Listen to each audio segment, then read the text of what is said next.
It's really exciting to see up Yeah. close like this. I think it'll work really well in the new mark too. You originally, did Trey set this on, when it was set, were you When he one of the originals? choreographed it, I was not one of the originals.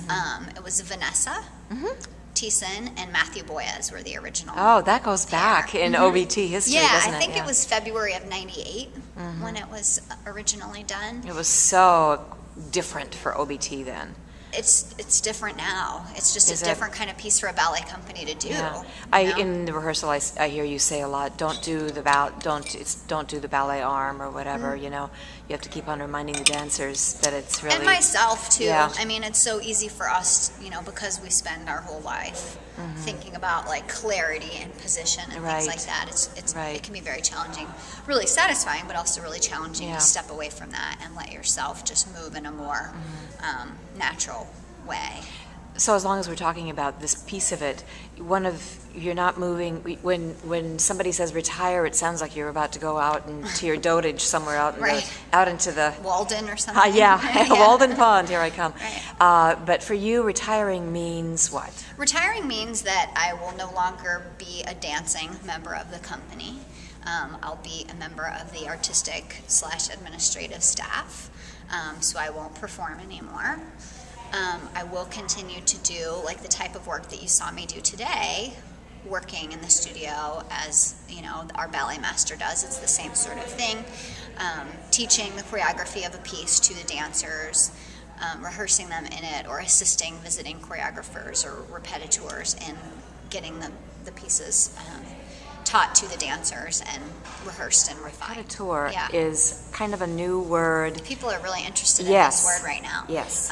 Generally, you're referred to as a repetiteur if you're from the outside of the organization. It's not really that different than what the ballet master of the company does. But Lisa, for instance, is the ballet master. She's, you know, the resident person that does this job. For instance, when we do, say, a Balanchine ballet, the Balanchine Trust, the organization that protects the works of Balanchine, will designate a repetiteur to come teach us the work.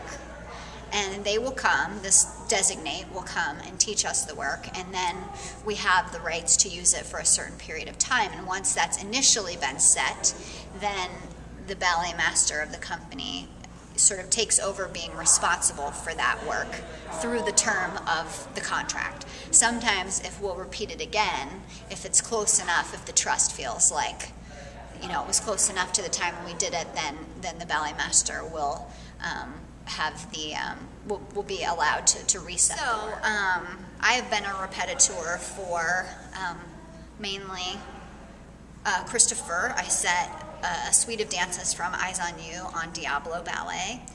And then I've worked for Niccolo Fonte, who So you actually get to go out now I've and gone take other these places ballets, right? and set these ballets on other companies.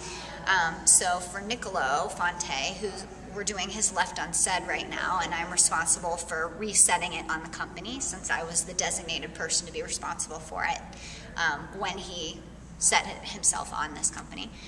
So I set his Bolero, which he created on us. I set his Bolero on Ballet West and on the Washington Ballet. So I was the repetiteur when I went there to teach the ballet to those dancers. So that's kind of how it works. And then I've done this for Trey as well. I don't think I've set any of Trey's work on other companies, though we've talked about finding times that I might be able to do that. But he did designate me to set Speak when Christopher decided that we should do it for the retrospective. So that's a certain kind of a talent, don't you think? I mean, not everybody has that very specific eye. It's a particular skill set, Yeah. certainly. What is it? Well, a lot of that depends, I think, on the choreographer that you're working for. I would say the biggest thing is knowing what the priorities of that choreographer are in the work.